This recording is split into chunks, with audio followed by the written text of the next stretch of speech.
Today we got a 2002 Chrysler PT Cruiser, and we suspect that we have a leaky radiator.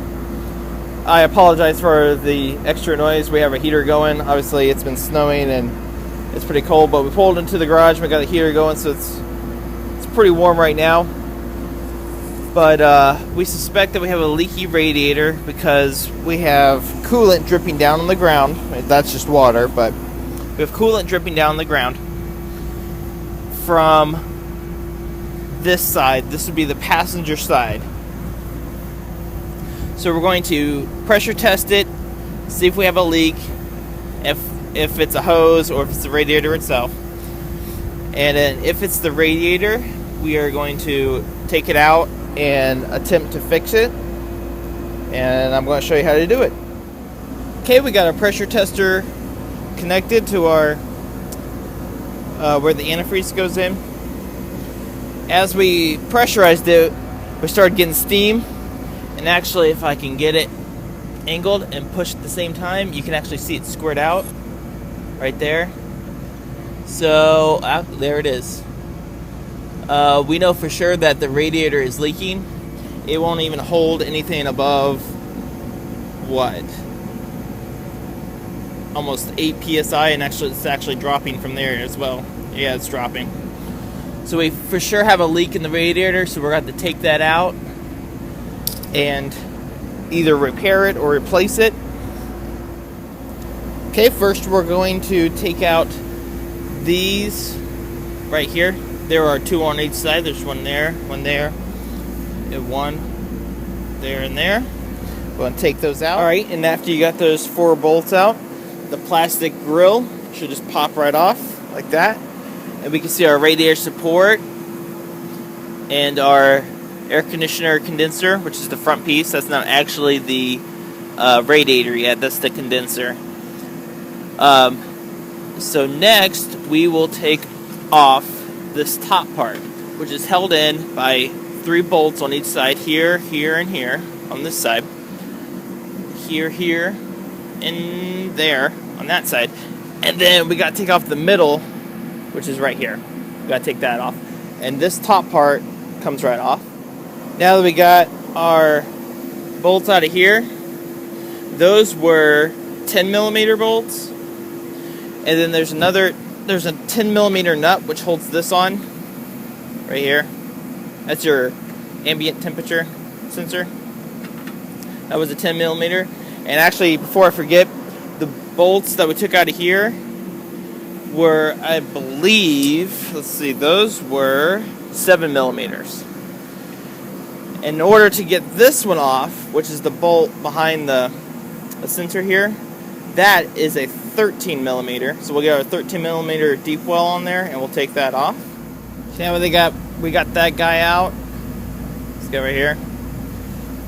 We just take off our little rubber seal, goes around the engine compartment there, and this you just wiggle loose, and it's still attached to the car with your cable that pops your hood up. So you just want to set it on, I'm setting it on the bumper right here. So it's still attached. And here's our radiator and our condenser. At some point we're going to separate these two. But we're going to test it again. We're going to put some more pressure on it and see exactly where that leak is coming from. And there's our leak.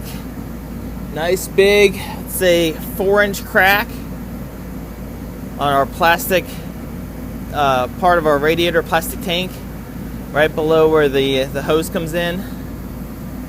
This runs from right there to about all the way right there. So this radiator will need to be replaced. I saw a few places where if you have a leak or a pinhole leak in your actual core, the aluminum core, that you can get some aluminum solder and just weld a patch over it, and that will fix the problem. But all the fixes that I saw for the plastic tanks were either temporary or just completely unsuccessful. So we will just replace this entire radiator, and we won't have to worry about coming back and fixing this again.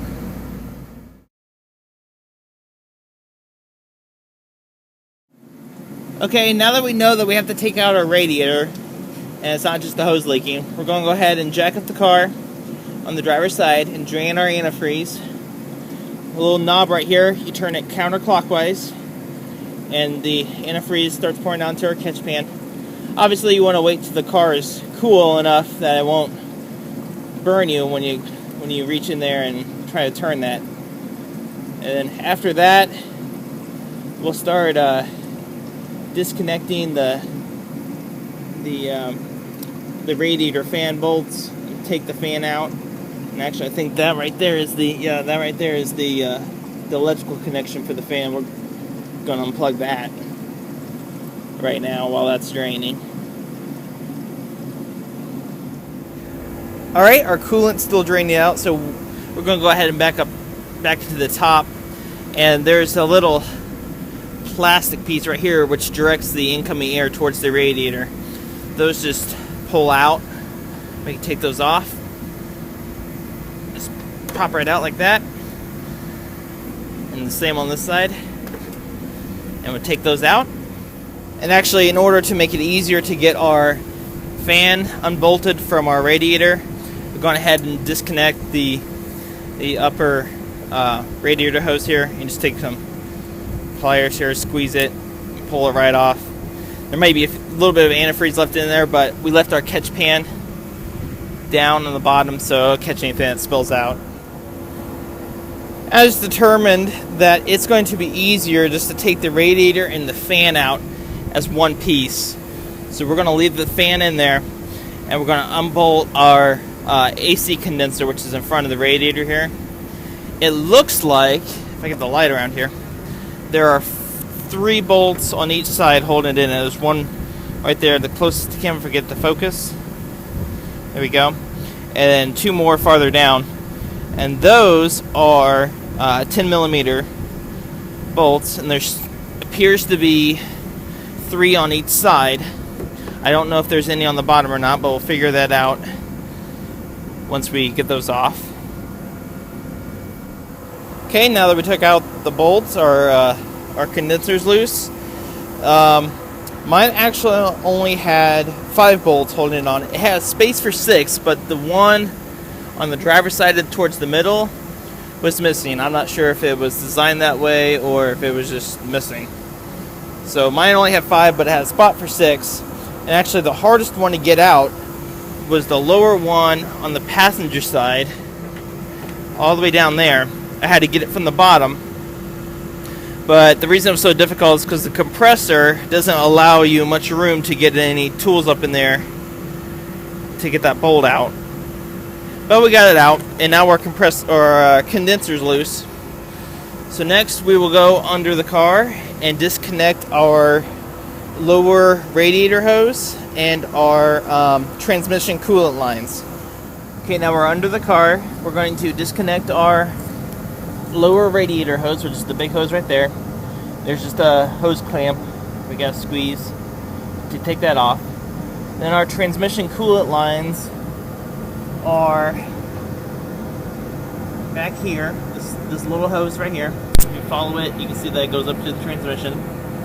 That one looks like it's going to be a beast to get off because it's all rusted over and everything. I might just have to cut that, make the hose a little bit shorter, but it might save me a little bit of time there.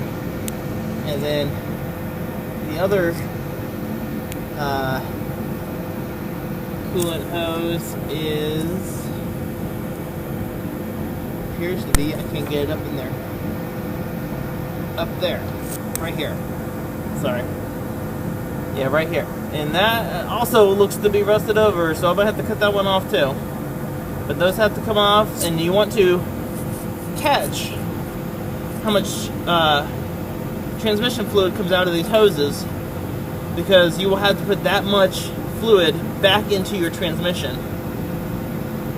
And also how much of the transmission fluid comes out of your radiator if you're replacing it, because you'll have to put that much more back into the radiator to fill back up to the proper level. So we will take those off. Actually, you can ignore what I said about the transmission coolant lines, because apparently this vehicle has a transmission cooler that is separate from the radiator. Some cars have the transmission cooler built into the radiator, but this one does not. It's actually below the condenser down there. So all you have to do is detach the lower radiator hose, and this puppy is ready to come out. Just pulled it right out, and there's a condenser, and now you can get a better view of the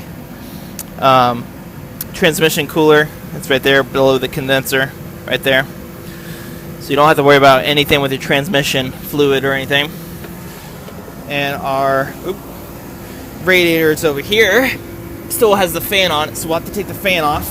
It's going to be much easier to take off the fan once it's out of the car, because there are going to be 2 bolts up here, and then it looks like 2 bolts down here, and yep, there's one over there, one right there. And this is where I was talking about. There is a spot for a bolt, but the fan doesn't quite align, so I think that's why they left that bolt out. So we'll take those off. I believe those look to be like a 10 millimeter. So a 10 millimeter, we'll take those right off. Alright, now that we got the fan off, we can go ahead and replace this part, the radiator. At the local auto parts store, it was going to cost me about $145, $130 to replace this with a new one. But I decided to go to the junkyard and get an OEM one for, I think they said $85, and they guarantee it for 3 years. So, but then if you do have a spot in your core that you're attempting to repair, or you think you can repair with aluminum solder, you also want to check your rubber. They're not really gaskets, they're just like dampeners, dampen the vibrations from the road. You want to check those while you have the radiator out, because mine are almost disintegrated. So even if I was able to repair this one, I probably would have went ahead and replaced the these dampeners right here. So we'll go ahead and get the used one from the salvage yard, and we'll put that one in. Okay, we got our new used radiator. Went ahead and flushed it, cleaned it all up.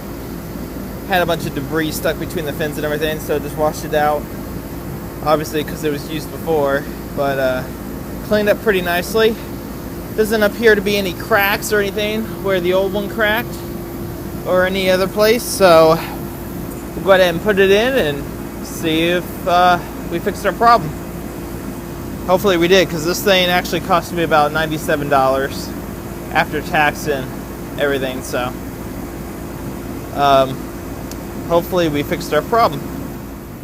Okay, now we hooked everything back up, and for the most part got the radiator back in, minus a few little the support going across and stuff like that, but it's hooked up and clamped, and it is holding pressure like a champ. So we know our used radiator is perfectly fine. Flushed it out, made sure the flow was fine. It's holding pressure. So now we'll just put the rest of it back together and fill the rest of the way with antifreeze at least, and we'll be good to go.